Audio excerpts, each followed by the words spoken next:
Salut à tous, bienvenue dans votre Quoi de neuf, fidèle à ce rendez-vous tous les jours sur Zouk TV.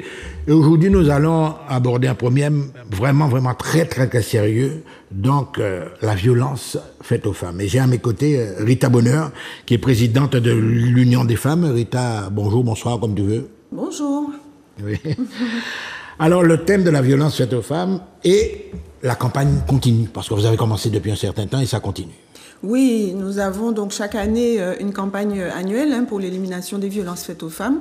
Depuis 2000 quand même, ça fait 24 ans cette année. Ouais. Je rappelle que c'est l'UFM qui a lancé cette campagne en Martinique et que bon, maintenant, heureusement, elle a été reprise avec un collectif d'associations, de structures, d'institutionnels. Et la campagne a été lancée le 20. Donc le 20 novembre, elle se poursuit jusqu'au 30 mai, au-delà également, on va dire pendant tout le mois de décembre, sur un thème, puisque chaque année on choisit un thème différent, et cette année le thème qui a été choisi, c'est le thème des cyberviolences faites aux femmes. Voilà, donc la violence faite aux femmes, inscrite évidemment, cette violence, ça peut être dans un cadre familial, dans un cadre également, dans le cadre, on va d'abord dans le milieu familial, l'enfant qui est là, il voit sa maman qui prend des coups tous les jours. Parlez-nous un peu de cette ambiance-là qui est intramuros, quoi, on va dire. Oui, alors c'est vrai, quand on parle des violences, on pense tout de suite aux violences conjugales, ouais. Mais il faut rappeler qu'il y a d'autres milieux, comme le milieu du travail, ouais. Comme la rue, tout simplement, quand on parle de harcèlement de rue, par exemple, ou bien l'espace public de façon plus générale. Ouais. Donc, oui, ben, dans le domaine, enfin, on va dire, milieu familial, oui, l'enfant qui les violences conjugales, qui sont, on le rappelle, un rapport de domination entre un auteur et une victime. On n'est pas dans un cadre de dispute conjugale où, ben, comme ça arrive peut-être dans tous les couples, on se dispute, on n'est pas d'accord sur des choses, donc bon, même si nous qu'à crier parce que nous pas d'accord, mais c'est pas ça. Une violence, ça veut dire qu'il y a toujours une personne qui veut dominer l'autre, ouais. Et un auteur et une victime. Et de façon largement majoritaire, eh bien, ce sont les femmes qui sont les victimes et les hommes qui sont les auteurs. Donc, dans ce cadre-là, oui, c'est important de rappeler que les victimes premières, qui sont les femmes, subissent malheureusement différents types de violences. Tu disais tout à l'heure, en nom cas Batman Amli, c'est vrai que la violence physique est très importante, mais il y en a d'autres. Il y a d'autres formes. Il y a les violences psychologiques. Si tu me méprises, si tu ne me parles pas pendant toute la journée, je suis comme une personne transparente dans la maison, ou si tu m'invectives, si tu me menaces, mais aussi si tu prends mon argent quand je travaille, ou à l'inverse, que tu me dis que je ne dois pas travailler parce qu'il faut que je reste à la maison et que c'est toi je dois te supplier pour me donner de l'argent. Mais il y a aussi les violences sexuelles aussi, qui ne sont pas très connues. Je te prends au mot, là, je vais justement parler d'un cas. Un homme qui a plein d'humour, etc. Et quand on a dit qu'il a fait la fête avec madame Nia Kaila, etc., comment on peut pas retrouver gros, c'est faire sport. Est-ce que c'est une forme de violence, ça? Mais bien entendu. Mais il faut poser la question à la dame. Comment elle se sent quand elle reçoit en permanence ce type de reproches qui sont soi-disant des plaisanteries, mais en fait, au cas fait en plaisanterie, en foi. Et puis d'ailleurs, ni des plaisanteries pas à faire. Là, au cas crier en monde, là, au cas dire en monde trop gros, on va pas penser c'est en plaisanterie là. Voilà. Donc, oui, ce sont des violences verbales, des violences psychologiques, parce que, là, au cas senti, qui m'en est madame là, qui recevrait ça, qui m'en est qu'à vivre ça, tous les jours, ils attendent ça. Donc, ça veut dire que, sa confiance en elle, c'est fini. Mais évidemment. Son estime d'elle-même, c'est fini. Elle va passer son temps peut-être à pleurer, elle va devenir déprimée, etc. Ou bien elle va essayer de faire bonne figure à l'extérieur, mais depuis il rentre en cas, là, ils savent qui ça boucle qu'il dit, donc il pas bien, quoi. Donc oui, ce type de violence qu'on appelle les violences psychologiques, c'est aussi des violences, bien entendu. Et souvent, comme ça ne laisse pas de traces, comme ça ne laisse pas de traces sur le corps, les autres ont du mal quelquefois à prendre conscience de ça, et la victime, elle a du mal à en parler. Parce que, si à l'extérieur, monsieur est très gentil, il est prévenant avec d'autres personnes et tout, et que c'est à l'intérieur de la maison, ou même si à l'extérieur, mais de façon très subtile, il continue.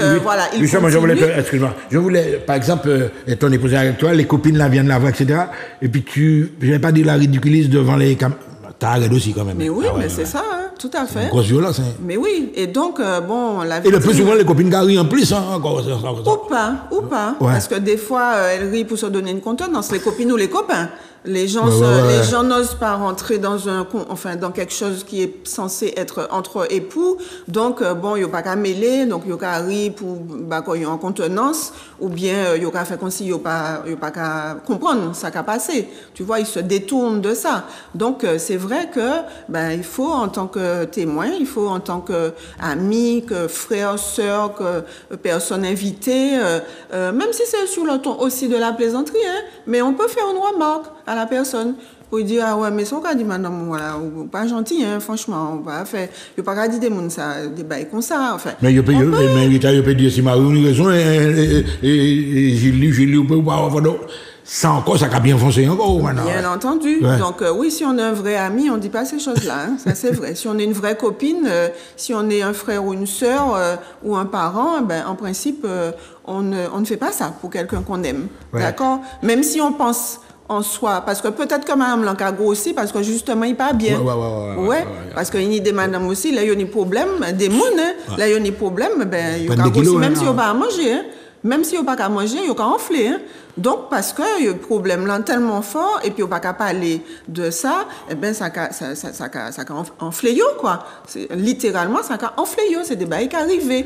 Donc, il faut peut-être se poser la question de savoir, peut-être que la personne est malade aussi, si on lui a donné des médicaments qui la font grossir. Donc, lui dire ça, c'est la rabaisser, c'est l'enfoncer au lieu de l'aider. Donc, oui, nous, en tant qu'amis, il faut aussi qu'on pense à ça. Alors, on reste toujours dans le couple, mesdames et messieurs, vous avez compris que là, maintenant, il y a le papa, il y a la maman, il y a les enfants, etc. Oui, alors tu as parlé des enfants. Oui, c'est vrai que il faut qu'on dise et qu'on répète que maintenant, on considère les enfants comme co-victimes des violences. Ce ne sont plus simplement des témoins, yoka ouais, yoka machin, mais c'est pas ça seulement. C'est-à-dire que là, yoka ouais, déjà, ça peut commencer depuis yoka même né. Ouais, parce qu'on s'est rendu compte... Même en gestation déjà, oui. Oui, parce qu'on s'est rendu compte qu'il y a beaucoup de violences qui se déclenchent quand la femme est enceinte. Parce que l'homme qui jusque-là, avait l'impression que c'est lui qui était le centre, on va dire, le centre de vie de la femme, il se rend compte que la femme se détourne de lui, entre guillemets, puisque, elle a un bébé, elle attend un bébé, donc elle est préoccupée par ça, etc.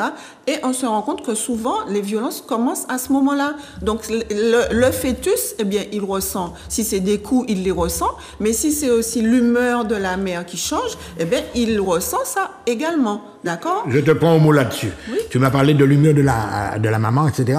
La période de la ménopause. Tu sais que le corps change, etc. Les relations ne sont pas peut-être veloutées comme avant. Est-ce que ça aussi, ça peut réveiller des violences chez l'homme. Ça peut arriver, mais j'ai envie de dire que la période de la ménopause étant quand même la cinquantaine, si, a priori, dans un couple, les violences ont dû se déclencher avant. Hein. Quand on est marié depuis 20 ans ou 30 ans, c'est pas brusquement...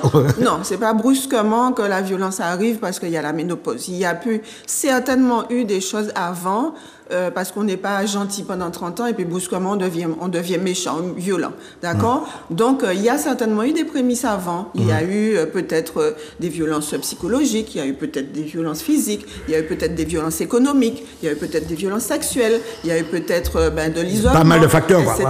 Oui, donc j'ai envie de dire que peut-être que ça peut se rajouter. Mais j'insiste sur les violences sexuelles parce que en général, c'est vrai qu'on n'en parle pas beaucoup, mais j'ai envie de dire que quand on est dans un couple et que le couple ne s'entend pas, ou qu'il y a ce phénomène de violence qui existe, c'est-à-dire, quand tu reçois des coups, quand tu es méprisé, quand tu as des pressions, etc., c'est quand même rare que tu aies une sexualité épanouie avec ton compagnon, d'accord ? Donc forcément, à un moment ou à un autre, il y aura violences sexuelles qui vont, tu vas être victime de violences sexuelles. Et ça, c'est vrai que les femmes, n'osent pas souvent parce que c'est de l'intime, parce que c'est difficile, parce que c'est difficile de parler de ça quand même, c'est dur. Et donc souvent, les femmes n'osent pas en parler. Ou quand elles viennent à notre espace d'écoute, par exemple, pour être accompagnées, elles en parlent vraiment en dernier, quand on a instauré un climat de confiance et qu'on leur permet de dire cela. Ouais, le mal, alors là, on va revenir. On est toujours dans le cadre du foyer. Le mal dominant, maman et époux, c'est moi qui ai payé tout le bail en là, considéré manière droit en l'air. Alors, comment on peut peut-être parler de ça? Mais personne ne droit en les personnes. Nous, c'est des... Tu sais que dans la société antillaise, c'est moi qui a déposé l'argent à l'étable là. Donc... Mais le problème, c'est que c'est pas toujours uniquement ça. Hein. On a des femmes qui travaillent, qui sont même quelquefois responsables dans leur travail et tout, et qui sont aussi victimes de violences. Donc, oui, il n'y a pas de... On va dire qu'il n'y a pas un profil. Alors, c'est vrai, hein, la précarité, la pauvreté, le fait de ne pas travailler, la dépendance financière et tout, ce sont des facteurs qui aggravent et qui peuvent rendre la femme plus vulnérable. Mais ce n'est pas uniquement ce profil qui existe. Ouais. C'est-à-dire qu'on peut avoir des femmes qui sont chefs d'entreprise ou qui sont chefs dans leur travail et puis qui, chez elles, redeviennent des proies ou des victimes pour leur conjoint. On a le cas, par exemple, en madame qui a gagné un petit l'argent qui bouglit. Eh bien, Bougla pas déséquilibre, content. Hein. Bougla pas content parce que quand il s'est en nombre, c'est lui qui te pas moi qui chef encore. L'argent. Voilà. Donc, qui problème ça a posé? Ça a posé plus de problèmes. Il y a plein côté que ça a arrivé et puis que pas une pièce problème. Ouais. Mais il y a des boucs ou bien il y a exemple de madame qui les reprend étudiants. Oui, ouais. Eh bien, Bougla, ça n'a pas qu'à intéresser. Bougla, ça n'a pas qu'à intéresser. Ben, ça n'a pas qu'à intéresser. Mais donc, Bougla fâché et il a venu violent parce que madame là, soi-disant, c'est pour supplanter, quoi. Donc, il a venu violent, il a fait des plein bagailles ou bien il a dit plein bêtises parce que lui, il a envie de faire études et que Bougla n'a pas envie de faire études. Donc, c'est pour dire que, effectivement, là, nous avons parlé de rapport de domination, c'est ça. C'est-à-dire que Bougla a envie, auteur là, envie dominer en moun, il a envie posséder moun lan, il a envie que c'est lui qui a décidé ba moun ta et pas qu'à accepter que moun lan prend responsabilité, enfin prend décision, liberté, enfin décider, etc. Voilà. Satisfait bouille quoi. Voilà. Alors là, tu m'as parlé de 5 exemples de cyberviolence. Alors là, on va quand même fixer un petit peu chaque cas. Alors, avant de dire 5 exemples, j'ai envie de dire 5 bonnes raisons pour lesquelles nous avons choisi ce thème cette année. D'accord ? Oui. Alors, les cyberviolences, oui, puisque comme j'ai dit, chaque année, on choisit un thème. Les raisons de ce choix. Alors, les raisons de ce choix. La première raison, c'est que tout ce qui est réseaux sociaux, etc., et numérique, eh ben, c'est nouveau quand même, relativement nouveau, hein, et ça évolue très rapidement. C'est chaque jour qu'on entend, oui, voilà, il y a des nouveaux sites, il y a des nouvelles façons de faire, il y a des façons de communiquer, etc., etc. Donc, c'est nouveau et ça change énormément. Deuxième raison, c'est que de ce fait, c'est encore méconnu. C'est-à-dire qu'il y a beaucoup de personnes qui ne connaissent pas bien les réseaux sociaux, qui ne maîtrisent pas bien ces réseaux sociaux, qui ne maîtrisent pas justement ce qu'on peut faire avec ces réseaux sociaux et pourquoi elles peuvent être victimes de différents types de cyberviolence et qui ne savent même pas ce qui peut leur arriver en termes de cyberviolence. Donc ça, c'est la deuxième raison. Attends, on va laisser les réseaux sociaux. Attends, mais justement, tu sais qu'avant, l'écran, c'est quelque chose de sacré. Tout ça, la télé, tout ça. Est-ce que cet esprit-là aussi, les gens, les réseaux sociaux ont un pouvoir, hein? Bien sûr, c'est un pouvoir. Et c'est un pouvoir que les gens, aujourd'hui, ne comprennent pas forcément. Ouais. C'est-à-dire que, on a tendance à croire... j'ai vu ça sur les réseaux. Ouais. Ou bien, on a tendance à ne pas savoir quelle mauvaise utilisation on peut avoir des réseaux sociaux. Donc, c'est pour ça qu'on dit que c'est méconnu. Et cette campagne, justement, vise à faire connaître tous les biais de violence qu'on peut utiliser par ces biais-là. Ouais. La troisième raison... Donc c'était la deuxième raison, ça. Oui. Et la troisième raison, justement, c'est qu'il s'agit d'une vraie violence. Ce n'est pas des choses anecdotiques. On peut pas dire, ouais, Bougla, il a un truc dans la tête, un ronron dans la tête, il fait ça, etc. C'est une vraie violence, même si l'auteur n'est pas présent, puisque ça se fait à distance, même si c'est même si c'est anonyme, même si c'est à l'autre bout, on va dire, l'autre bout du fil ou ce qui existe, mais c'est une vraie violence parce que, c'est en plus, ça se cumule souvent avec d'autres types de violences, notamment pour les violences conjugales. Aujourd'hui, on a 90% des femmes adultes qui disent que les violences conjugales qu'elles subissent, il y a différents types de violences, dont les cyberviolences. Là où est un bouc dit, bon, je ne veux pas. Quand tu sors de la maison, il faut que tu m'envoies des photos de là où tu es. Il faut que ça soit géolocalisé. Et il faut qu'il y ait l'heure dessus. La date, l'heure est géolocalisée. Sinon, pas qu'à sortir en Kaila. Bon, quand tu as une personne qui reçoit 60 SMS par jour, pour lui dire, ouais, tu es une seule ci, tu es une seule là, ou bien, oui, que fais-tu, je ne t'entends pas, tu m'as pas dit où tu étais, à 9h15, tu m'as dit que tu étais à tel endroit, à 9h25, tu m'as dit que tu as bougé, etc. C'est des choses que, voilà, c'est des vraies violences. Ensuite, eh ben, ça touche tous les âges. C'est-à-dire qu'on a tendance à penser que les réseaux sociaux, c'est une histoire de jeunes. D'accord? Eh ben non, les exemples que je viens de donner là, ben ce sont des exemples qui arrivent à des femmes adultes, donc pas seulement des jeunes, mais même des femmes d'un certain âge qui peuvent être victimes de cela et qui, j'ai envie de dire, sont encore moins au courant de ce qui peut leur arriver. Quand on leur met un traceur sur leur téléphone, eh ben ils vont pas même comprendre ça y est, ils vont arriver des côtés. Il y a des femmes qui nous disent, bon, moi j'ai échangé avec une copine, je suis séparée, j'ai échangé avec une copine, je lui ai dit, bon, écoute, tel endroit, si on allait faire un tour dans tel magasin, mon pourquoi arriver, bouclage là, ou dis-moi, qui m'a mis à côté où il est, son café là, etc., pour contrôler moins. Donc, la dame se demande, mais comment le gars a fait pour savoir ça? Eh bien oui, il a mis un mouchoir dans son téléphone, mais elle ne savait pas ça, elle ne comprend pas ça, etc. Donc, effectivement, ça touche tous les âges. Ouais. Et puis, dernier point, c'est justement, comme il y a tout ça, eh bien, les conséquences sont importantes. Et les conséquences sont aussi importantes que pour toutes les violences. C'est-à-dire qu'on a des femmes à qui, qui subissent ce genre de violence, eh bien, ça a des conséquences physiques. Mal au ventre, mal de tête, insomnie, etc., qui maigrissent, qui grossissent, des conséquences psychologiques. On a des gens qui deviennent déprimés, des gens qui ont peur tout le temps. Ouais. Parce que quand tu as quelqu'un, tu as l'impression, ce qui n'est pas faux, quand tu as l'impression qu'on te surveille tout le temps, une sorte de paranoïa, de tout. Voilà, qui peuvent aussi penser que à tout moment quelque chose va leur arriver, qui ont peur ensuite d'utiliser les réseaux sociaux ou leur téléphone, parce que chaque fois elles peuvent avoir des avalanches de réponses ou de choses de personnes. Et puis il y a des conséquences à long terme aussi, parce que ça c'est à court terme, mais ça peut durer longtemps ces choses-là, et ça peut effectivement, quand on est en dépression pour longtemps. Ouais. Quoi. Alors j'avais te poser une petite question qui a toute son importance, parce qu'on a une société particulière, etc., avec une histoire particulière, avec des mœurs particulières. Ne serait-ce que la superstition, est-ce que c'est une forme également de violence? Ou faire moi machin, ma quand il range corbeau. Ben oui, ça agit en Martinique, ça fonctionne. Mais ça peut arriver quand on t'envoie des trucs par téléphone pour te dire, ou bien des images ou des WhatsApp pour te dire, le ciel va te tomber sur la tête.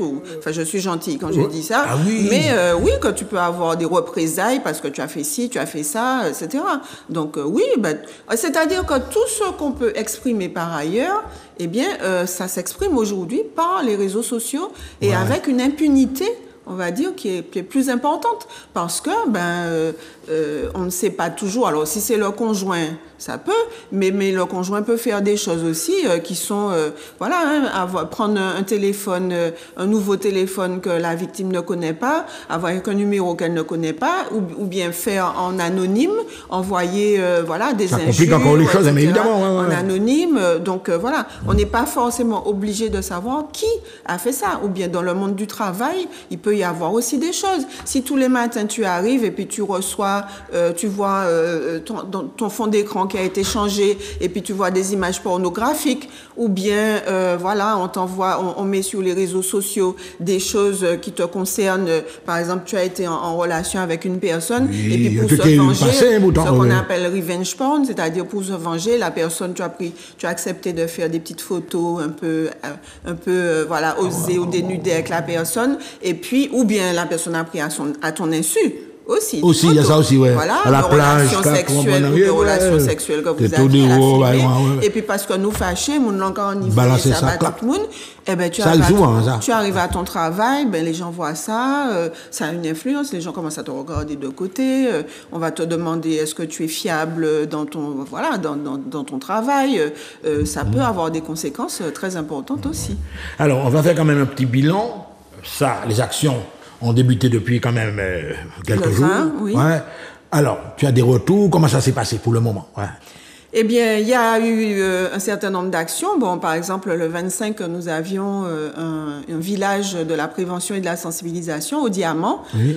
Donc avec tous les partenaires de cette campagne, donc avec des stands pour échanger avec la population, hein, des élèves notamment, sur qu'est-ce que c'est que les violences, qu'est-ce que c'est que les cyberviolences, pour faire des exemples aussi à travers des jeux, des animations. Ouais. Et puis, nous avons également une fresque qui a été réalisée au Diamant. Donc, ça peut être intéressant que toutes les personnes intéressées puissent aller la voir sur ce thème, après celle de Fort-de-France, qui avait eu l'an dernier. Eh bien, c'est une très bonne initiative de pouvoir avoir quelque chose de permanent, en fin de compte. Tu m'as parlé d'exposition, c'est la fresque. Non, alors, c'est deux choses différentes. Ouais. Donc, ça, ce sont les actions collectives, mais chaque association peut avoir ses propres actions.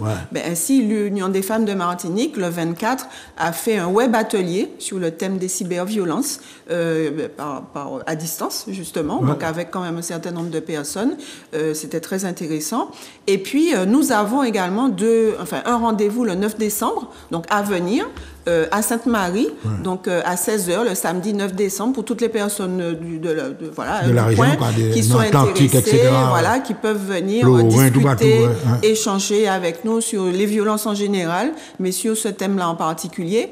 Et puis, nous proposons aussi une expo. Toujours en décembre, c'est déjà... Alors, cette expo, elle est permanente. Donc, nous avons plusieurs jeux d'une expo sur les cyberviolences, et donc, que nous pouvons proposer aux associations, aux mairies, aux collectivités, aux bibliothèques qui veulent, ou même aux établissements scolaires qui veulent sensibiliser leur public par rapport à ce thème des cyberviolences. Par exemple, là, actuellement, il y a un jeu qui est à la mairie de Fort-de-France, il y en a un autre qui est à la MEP, donc un établissement scolaire, une collectivité, la mairie du Diamant également. Voilà, donc toute personne qui est intéressée par cela peut prendre contact avec l'UFM pour pouvoir emprunter cette expo gratuitement. Donc, voilà. Là, tu parles au public. Hein. La prochaine manifestation, c'est quand? La grosse manifestation, c'est le 5 du... Eh bien, ça sera le 9 décembre, voilà, à Sainte-Marie. On vous invite à venir. C'est à 16h à la salle, à l'ancien réfectoire, donc qui est la salle de Sainte-Marie, où on reçoit du public. Voilà. Tout le monde connaît. Donc, vous avez envie d'en savoir plus sur les cyberviolences, vous avez envie d'échanger avec nous, vous avez envie de savoir aussi comment prendre ses précautions, comment se prémunir de ces cyberviolences. Et puis, je voudrais dire aussi qu'après cet après-midi, le 11 décembre, il y a également une permanence de notre espace d'écoute à Sainte-Marie. Ouais. Donc, s'il y a des personnes qui sont venues et qui ont envie de parler, de se confier, de parler de ce qu'elles vivent, etc., eh bien, elles pourront venir le 11, toute la matinée, à Sainte-Marie également. Voilà. Donc, mesdames et messieurs, vous avez compris que les rendez-vous sont pris. Rita Bonheur était avec nous, donc la présidente de l'association Union des femmes. Mesdames, suivez le guide. À tout de suite.